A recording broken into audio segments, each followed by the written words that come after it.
नमस्कार दोस्तों, मैं फिर से अपने चैनल में आप सभी का स्वागत करता हूं और आज हम आपके लिए लेके आए हैं ओपन कास्ट माइनिंग का एक सबसे इंपॉर्टेंट टॉपिक। क्या है वो टॉपिक?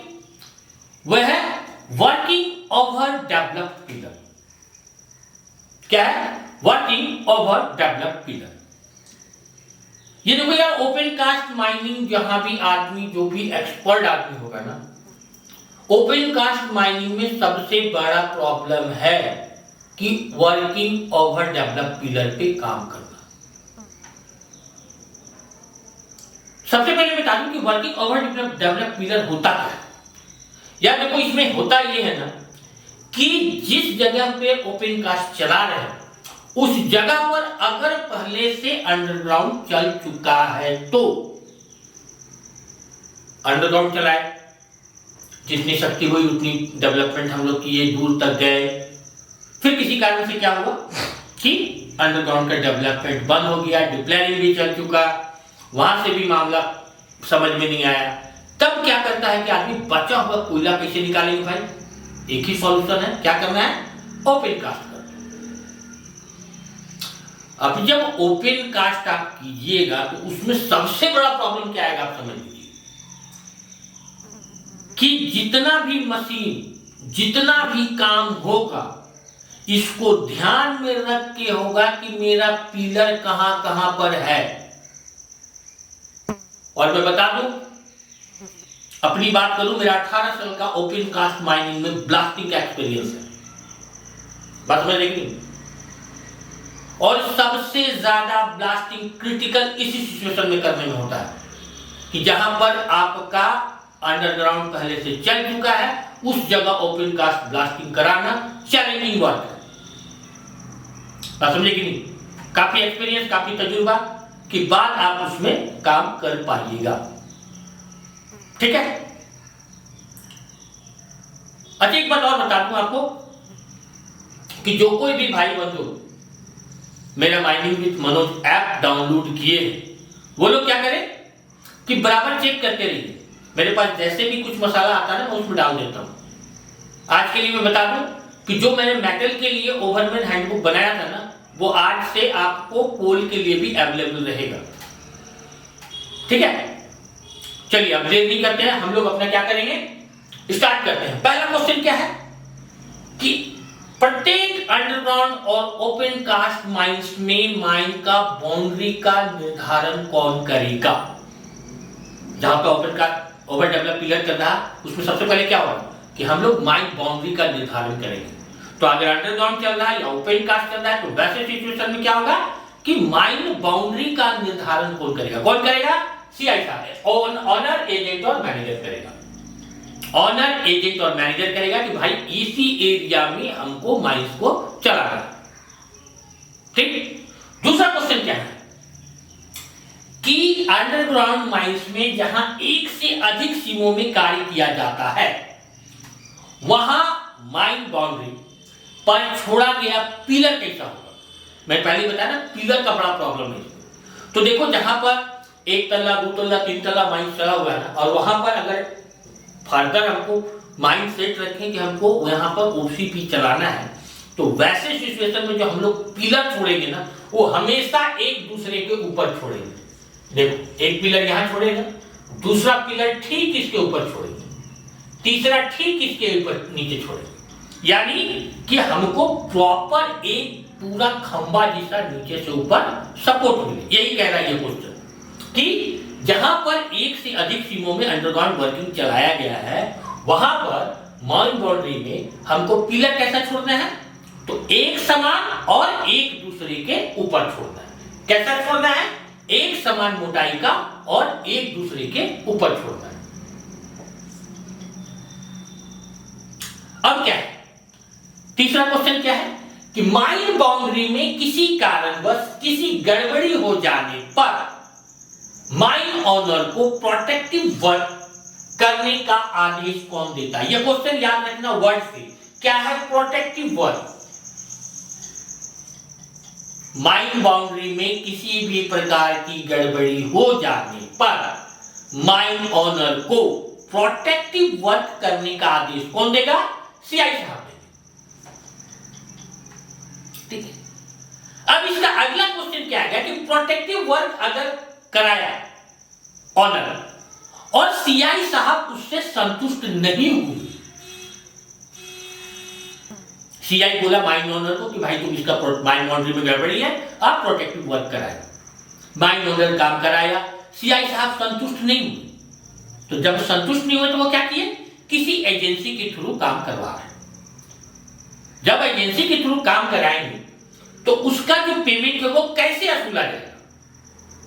4 नंबर क्वेश्चन क्या बोलता है कि अगर प्रोटेक्टिव वर्क से सीआई साहब संतुष्ट नहीं है और अगर किसी एजेंसी से उस काम को कराएंगे तो उसका पेमेंट का भुगतान कैसे किया जाएगा, तो उसका पेमेंट का भुगतान करेंगे error of land revenue, error of land revenue यानी भू राजस्व की बकाया रकम की भांति।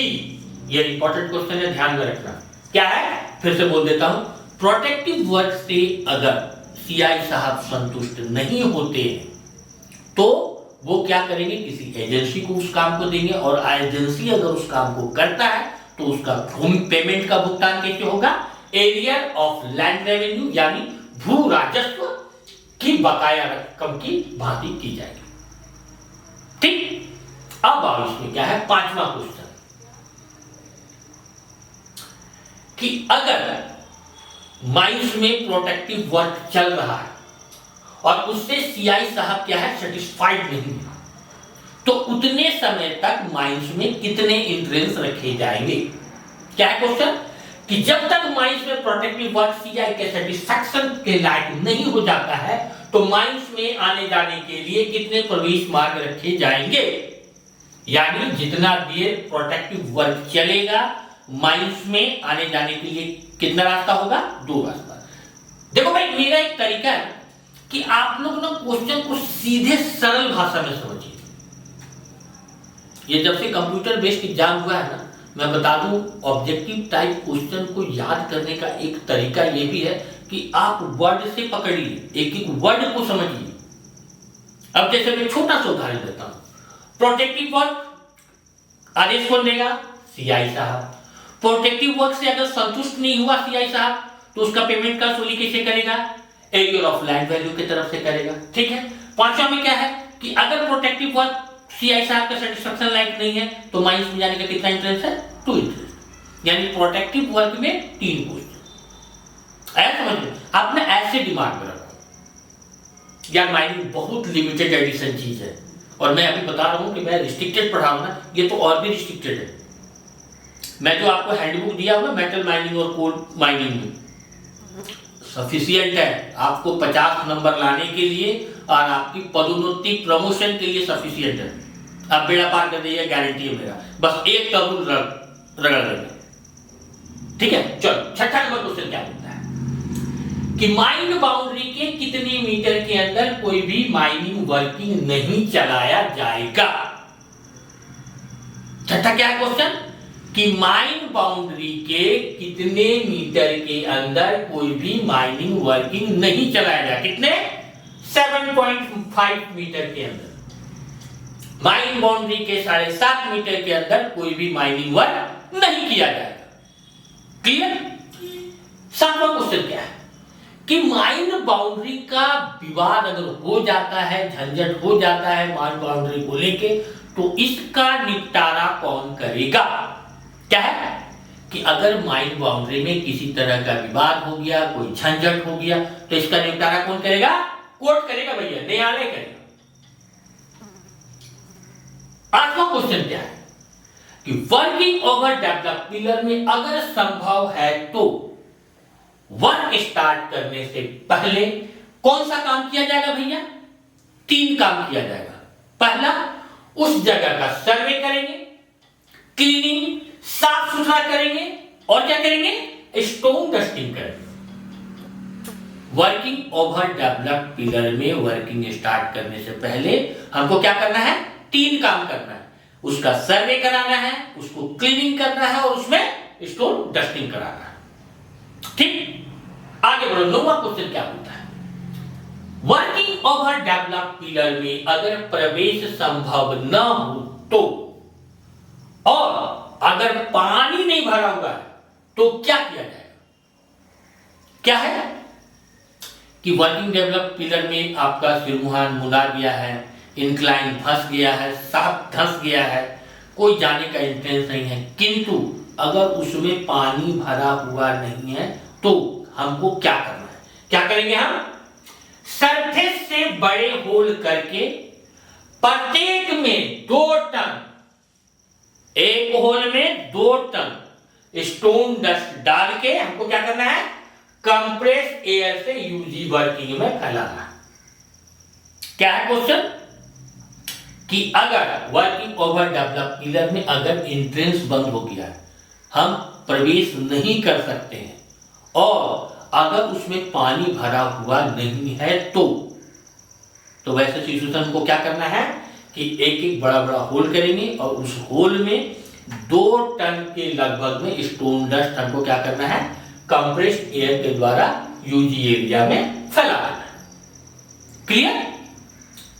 चलो 10वां क्वेश्चन क्या आ रहा है कि वर्किंग ओवर डेवलप पिलर में ब्लास्टिंग के लिए ड्रिलिंग में सबसे इंपॉर्टेंट क्या है?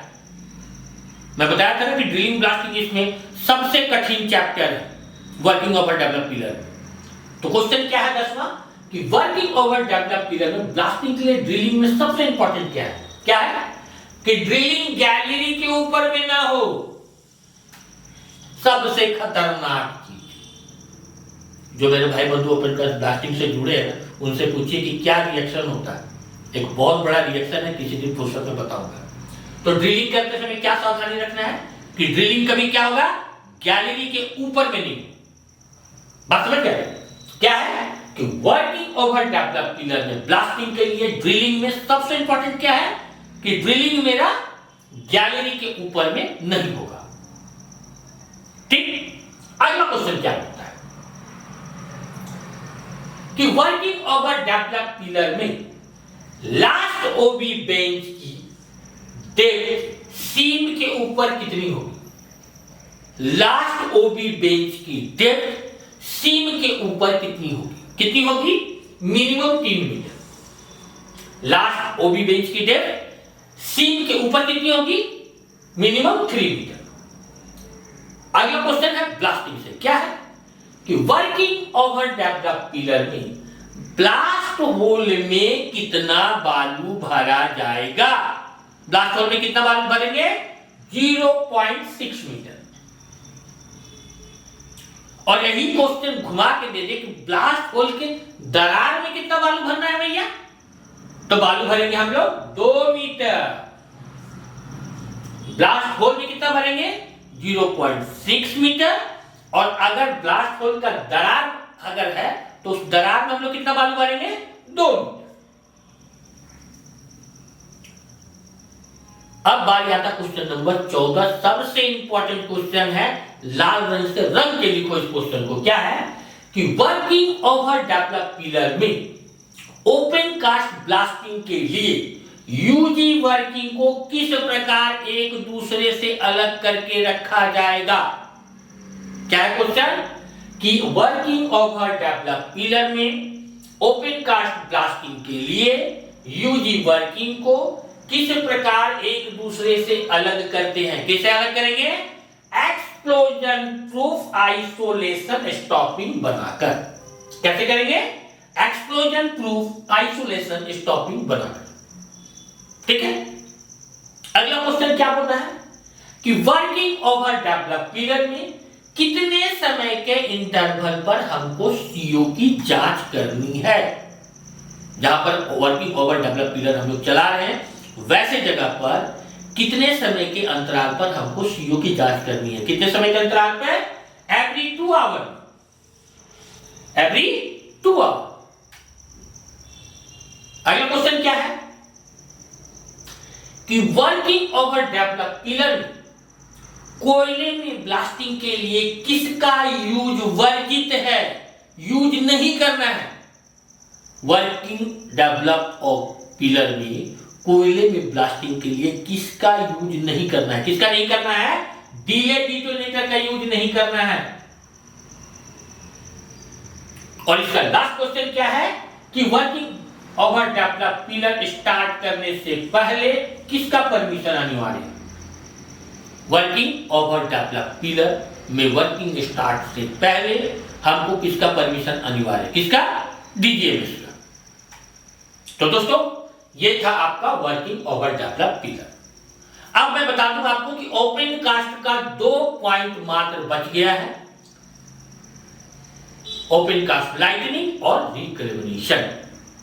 और ये 2 वीडियो जाते ही आपका ओपन कास्ट, चाहे आप कोल में हो चाहे आप मेटल में हो, आपका ओपन कास्ट का मामला खत्म। इसके बाद मैं आऊंगा solid blasting and open cast blasting, साथ में ओपन कास्ट मशीनरी। ठीक है, चलते चलते आप लोगों से पुनः गुजारिश करूंगा कि आप लोगों को अगर तैयारी में किसी भी प्रकार का कोई प्रॉब्लम आ रहा है, कोई दिक्कत आ रहा है, तो मेरा एक ऐप है माइनिंग विथ मनोज, आप उसको अपने मोबाइल में इंस्टॉल कीजिए।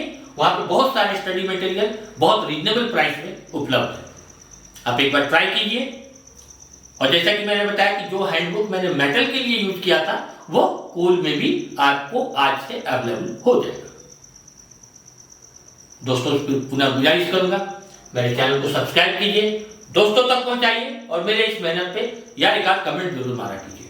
फिर मिलते हैं, धन्यवाद।